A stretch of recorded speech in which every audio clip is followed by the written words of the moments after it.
Hi, I'm Sonia Mather, and we're here at the 2019 Tucson Festival of Books, interviewing New York Times bestseller author Lisa McMann on her new series, The Unwanted Quest, Dragon Captives. Hello, my name is Nikhil Mather. I'm also a sophomore at University High School. My name's Isel Barrios, and I'm a sophomore at University High School. Awesome. And my name is Isha Mather, and I'm also a sophomore at University High School. Okay. Wow. Yes. We're very diverse. That is, so you all know each other. Yes, we do. Awesome. Well, I'm really thrilled. That makes it more fun, too, I think, for you guys to not be in here with all total strangers That's and true. trying to ask questions and stuff like that. So, cool. Very exciting. My first question for you is about how you became an author. What books did you read as a child and young adult that influenced you to become an author and write this series? Some of my favorite books really did influence what I'm writing today. I really loved Charlie and the Chocolate Factory.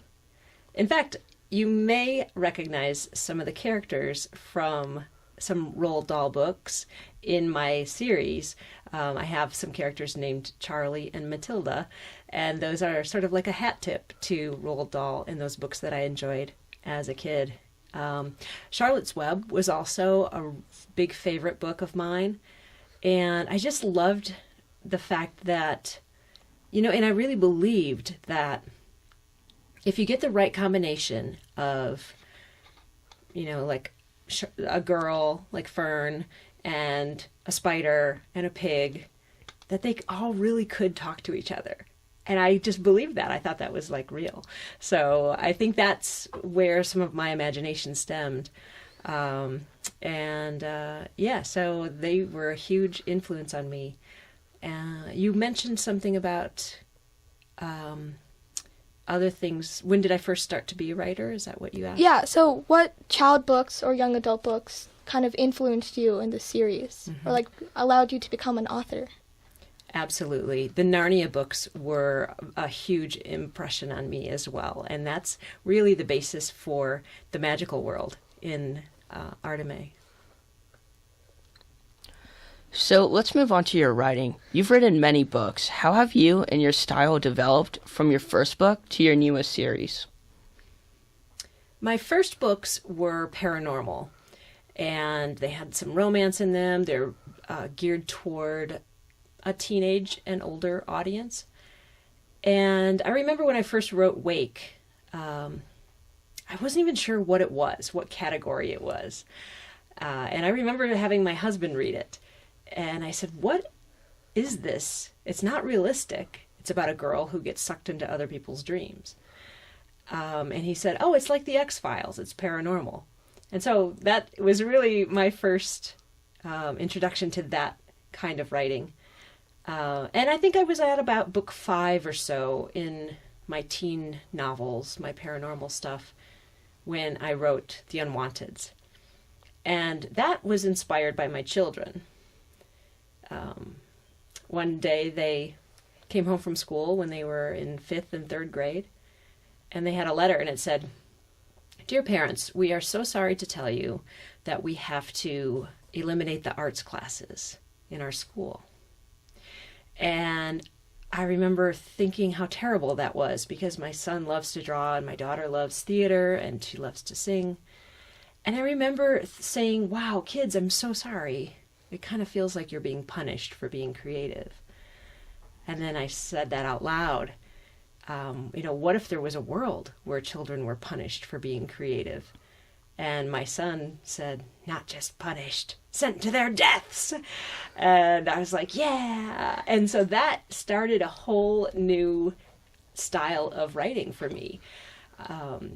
I wanted it to be for my kids for that age, the 5th grader and the 3rd grader. I wanted them to enjoy it where they weren't reading my other work yet.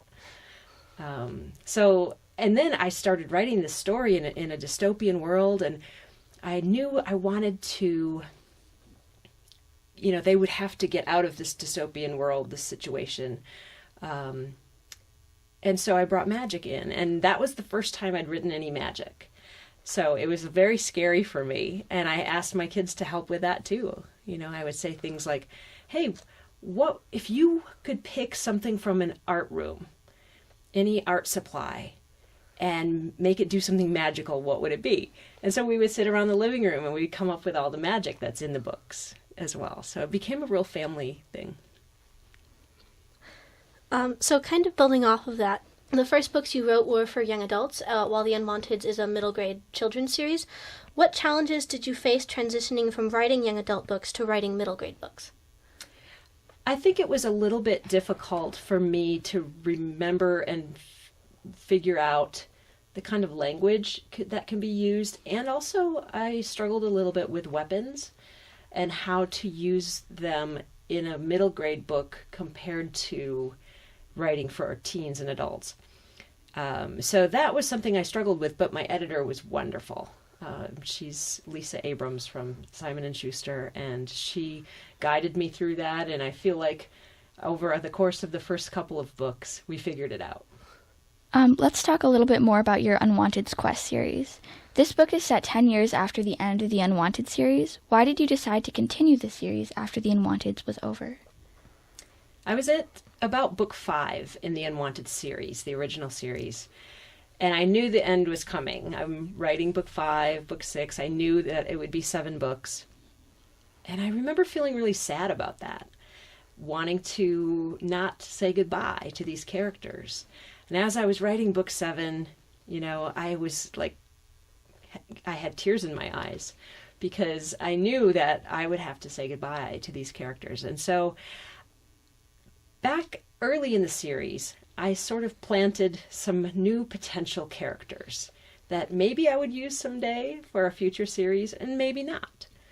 And those characters are Seth Holliday and Thisbe and Pfeiffer Stowe. And they are the younger twin sisters of the main characters in the first series. And I did that on purpose. I really wanted to have the opportunity to use them in a future series. And so the timing of 10 years later worked out really well. Pfeiffer and Thisbe were 2 at the end of the first series, and Seth was 3. And I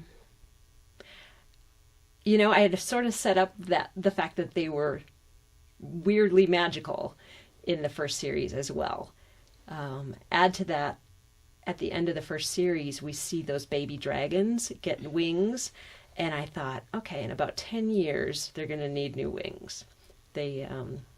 So that was sort of, those things together all kind of became the beginning of the new series. And I was so happy that my editor wanted to see more books in that world. Could you describe your book, Dragon Captives, in a couple words? Dragon Captives begins in Arteme with Thisbe and Pfeiffer Stowe. They're 12 years old. They're the most magical people Arteme has ever seen, but their magic is uncontrollable. And it's dangerous. And I mean, they've almost killed their brother Alex multiple times by now. And so when one of those dragons from the first series returns, barely able to fly and in need of new wings, Pfeiffer and Thisbe come to the rescue, and they set off on an adventure to rescue these dragons who are now captive in the land of the dragons. So you have many complex characters in this book. Which character was the hardest for you to write, and which character was the easiest for you to write? That's an interesting question. Because it's a sequel series, I have a lot of the same characters who've returned. So I guess for the most part, I would say the characters who already exist were easiest. Except for one, and that would be Aaron Stowe. He's one of the most complex characters I've ever written, and one of my favorites as well. So writing his story in this new series has been really exciting and fun. But also, because there are new characters in Dragon Captives in a brand new world, that has been a little bit challenging too, because we've left the world that everyone knows, Arteme and Quill, and then the rest of the 7 islands. And we've traveled to a brand new world. So, and we've met some new people there. And I wanted to make sure I was being distinct in not only just the way of life in the new world, but wanting to have different conflicts and problems happening there. Building off of this question, do relationships in this book, like the dynamics between Thisbe and Alex and Dev and Thisbe, reflect the relationships and experiences in your life? Not really. I think there are authors who write books that have a lot of their own lives in them. I'm not one of them. I imagine the way things are, in these books.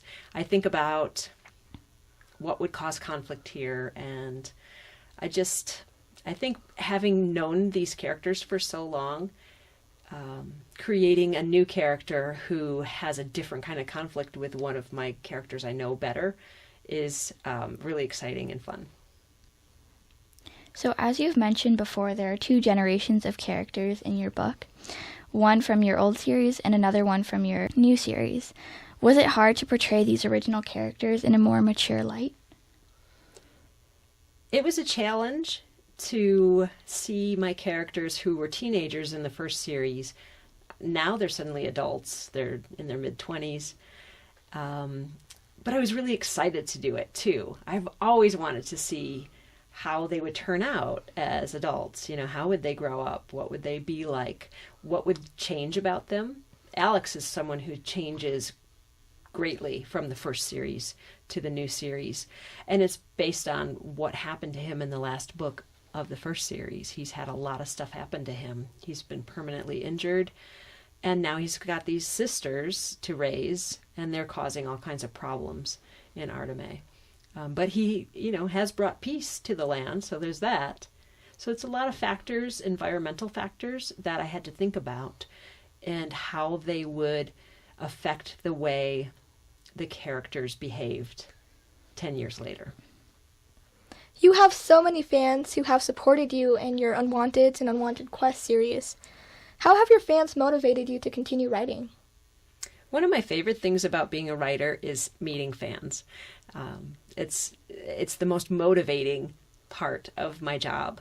And if I don't get a chance to come to a festival like this one, to get to see people who have read my books and hear who their favorite characters are, or what storyline made them cry, or just, encouraging me to keep going. Are you going to write more books in this series? Can you write some more books in this world? That's what keeps me going. I get home from something like this and I feel tired. My body's tired from doing all the stuff, but my brain is refreshed. And I feel like this is what keeps me going. What has been one of your most memorable fan interactions? Let me think about that for a second. I've had a couple of surprising fan interactions. And I don't want this to sound like it's a bad thing, or I don't want someone to feel bad about this. But one time, a young man came up to me in my signing line at a bookstore, and it was right after the death of one of the characters in the first series. And he stood in front of me, and I could see he was shaking a little bit, and he began to cry. And he said, "Why did you do that?" And I felt so terrible, and I was so happy that it meant something to him, that this death was shocking, and it made him feel so much for that scene. And I remember I invited him to stay after, once I was done with everybody else, and I said, "I want to talk through this with you." And so he did, and we stayed and we talked for a little while. And that really stuck with me. The fact that it's never easy to kill off a character. I don't take any joy in that, but I do have an inner sense of, okay, this person's story is done, and that we need to make some room for some new characters. And the fact that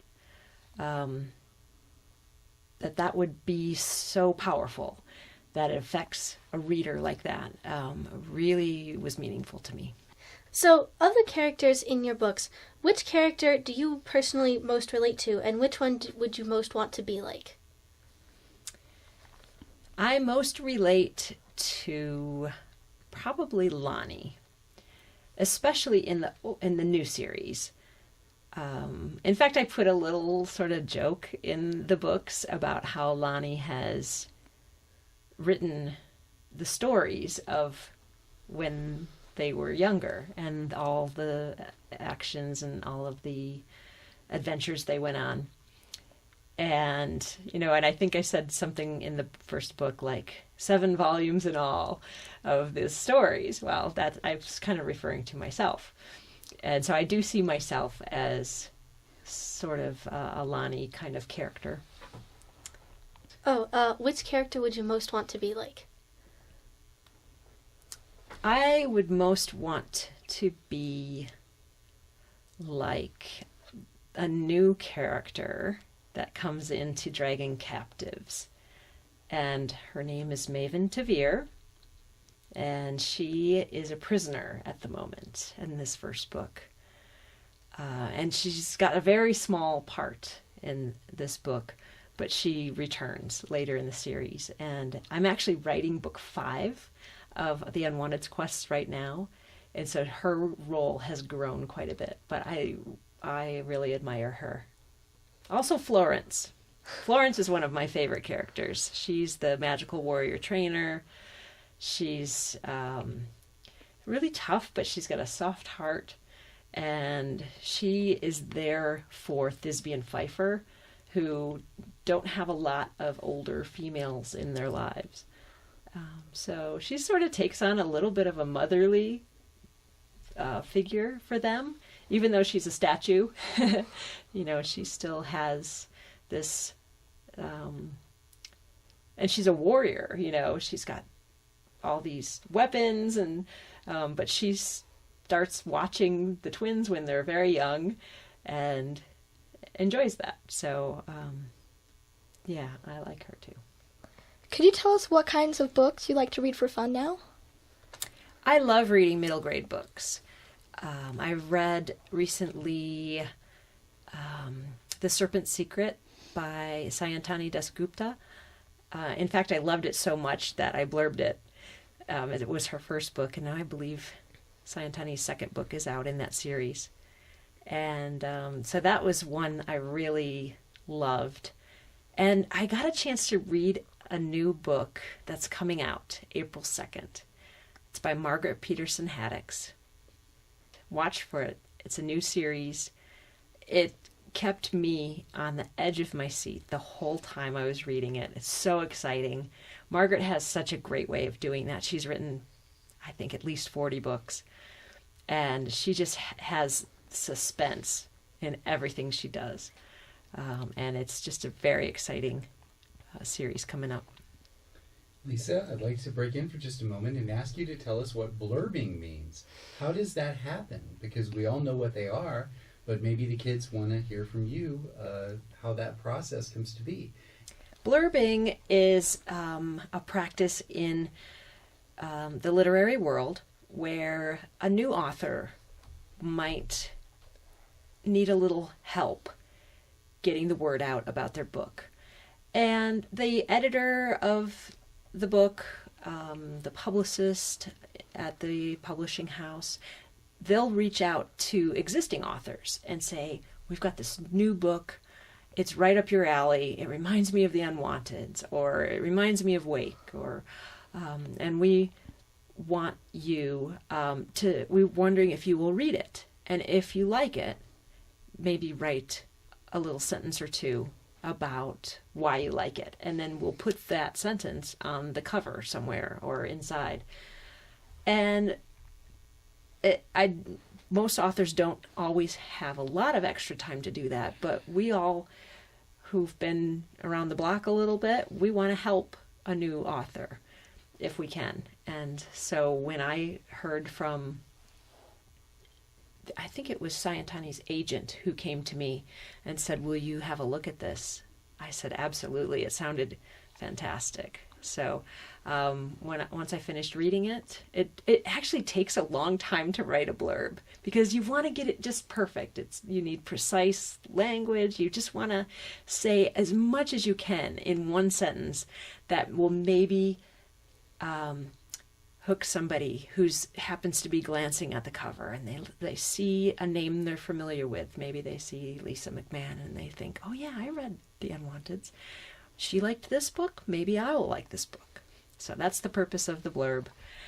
So it's like you guys are almost a little community within your author group. Absolutely. And I feel like that. It's a small world of children's publishing. And a lot of times, as a new author, you might end up going on book tour with another author who's more established. And it's a very friendly community. I think people might mistake authors as being in competition with each other, but they're not. Because if somebody's going to read a book, they probably will read a lot of books in their lives. So it's more of a, hey, I had help getting to where I am in my career. Let me help you up the ladder.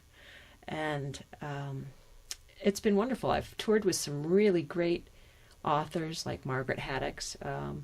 I toured with Shannon Messenger and Cassandra Clare, several authors. And some of them were when I was a new author. And so I was the small potatoes kind of looking at how it works when people actually know who you are. And then later, I became the author who would bring along the new debut author to introduce them to my readers. So it's a really fun way to do it. How did you feel the first time you went on a book tour? Were you like nervous or? I was scared to death. So the reason I was so scared, I've always been scared to talk in front of people. In fact, I decided not to become a teacher in college when I was in the teaching program, taking classes, when I realized I'm going to have to do student teaching and stand up in front of people and talk to them. And it was so scary to me that I dropped out of the teaching program and decided I'm going to go into publishing instead. And then I ended up not really liking the editing part of publishing. So I became a writer, which has worked out very well. But it was so scary to go on book tour. I'd read books about how to speak in public. Like, I was petrified to do anything. And it took me a few years before I would get to a point where I wasn't just tied up in knots inside and getting up to stand up in front of people. So, but now it comes quite easily to me, but it took a long time to get there. In Dragging Captives, you see a lot of characters struggling. Seth is trying to feel useful. Disby is trying to prove to Alex that she could do good things. Did you have any sort of lesson or moral that you wanted to get out of that book? I don't really write my books thinking along those lines. In fact, sometimes when I get a question like that, or like, what's the theme of your book? I'm a little bit taken aback because I don't think of writing my books in that way at all. I do think that there are lessons to be learned about acceptance. I wanted to introduce something that we've dealt with in my family, some anxiety, into one of my characters, Seth in particular, and have him go through some panicky situations, have a panic attack, basically, because that's something that I'm familiar with. And I think it's really important to put things like that in stories because it's common. There's a lot of people who feel anxiety just living their daily lives, and I think it's important for our characters to have characteristics like that. So you have a lot of really cool like powers and spells in your book. If you had to choose one of those to be able to have and use for yourself, which one would you choose? Well, it depends. Do I want one that I can hurt someone with? Probably not. Oh, that would be bad for book sales, I think. I would pick maybe the invisibility paintbrush, because I think that would be really fun. I would love to sneak up on people and listen to their conversations, which is something that a lot of writers do anyway, even though we're not invisible. We're sitting in coffee shops, we're listening to see what are people talking about? How does their conversation sound? How does a natural conversation sound when you're not really in it? And that's just one way to learn how to be a better writer too. But I would pick that. Have you thought about branching off into adult books? Not really. I don't know what I would write for adults. I feel like I have a lot of adult readers, and adults who really loved the Harry Potter series have found the Unwanted series as adults. And I don't know. I like the way I write. I think it's so important to write for children. In fact, I remember when my kids were younger and they were struggling to find their first books. And I remember the feeling as the mom when my daughter discovered a book called 13 Little Blue Envelopes by Maureen Johnson. And she actually devoured that book. And it was the first one that she fell in love with. And she was not a huge reader up until that point. And that meant so much to me. Like, it brought tears to my eyes that my daughter finally found a book that she loved. So that's writing for that age, for the third grader or fourth grader who is taking on their first chapter book, big, thick chapter book for the first time, and having them just fall in love with the story. That gets me every time I hear that story, from a parent or from the kid. I didn't like books until I read The Unwanteds. You couldn't say anything nicer to me than that. That just means so much. So I think I love writing for that age group. I feel like I found my home there. Yeah, I just have one more question to end off the interview. If you could say anything to your fans right now, what would it be? Thank you. I would not have a career without my fans. And we talked a little bit earlier about what it does to me to meet fans and hear that they love the stories, that they love the books. And they are the reason that I want to keep writing. So I would say thank you. Thank you for supporting my books. Thank you for buying books or going to the library and getting them.